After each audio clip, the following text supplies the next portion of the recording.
30,000 people converged in the city centre, amongst them a small number of Republican protesters. At the flashpoint separating the demonstrators from the troops and their supporters, things briefly turned ugly, but the moment passed without serious incident. Our Home Affairs correspondent Vincent Kearney watched events unfold. They were scenes not seen in Belfast for more than half a century. This is the last time the armed forces paraded in the city, when the Royal Ulster Rifles were granted the freedom of Belfast at the end of the Korean War. A memorial to those killed in that war now stands in the grounds of the City Hall. 54 years on, soldiers who served in Iraq and Afghanistan were greeted by thousands of supporters as they marched along the same route. But at one stage, there was a possibility that the parade wouldn't take place. The Ministry of Defence was deeply concerned about the possibility of serious violence during or after the parade. Intelligence information indicated that dissident Republicans were going to try to disrupt the event, and there were concerns that a Sinn Féin protest could be targeted by loyalists. Those concerns were so great that up until last Tuesday, one of the options being considered was cancelling the event. But it was decided that the parade would go ahead, and moves were then made to ease tensions.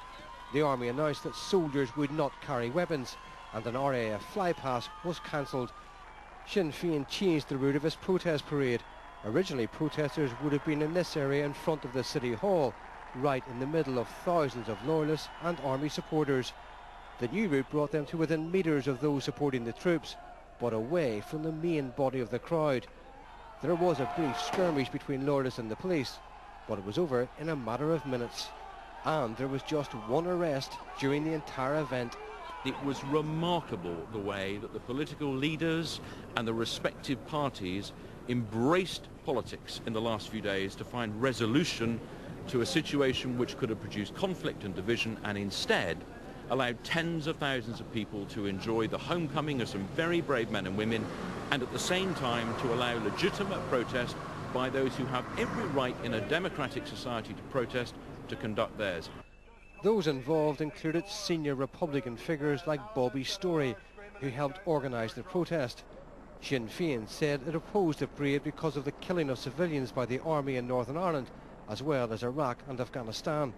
One of those who took part was Sean Kelly, seen here on the left, who killed 9 civilians in the Shankill bombing 15 years ago.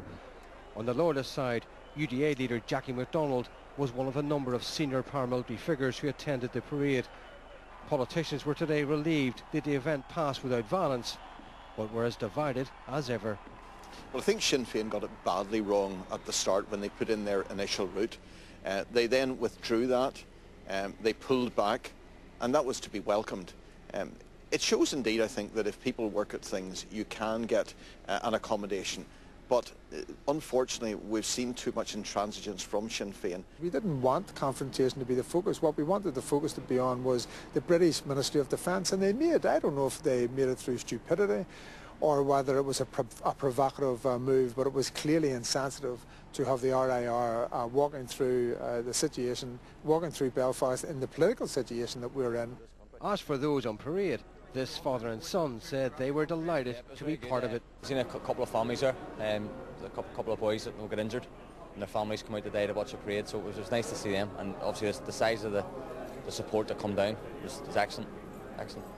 And what about the controversy in the protest? Was that something that you paid attention to or worried about? We didn't even see it, and we didn't even hear about it, to be truthful. No, we left Inst and walked around, okay, and all we heard was the crowd that was here to support us, and we heard nothing else.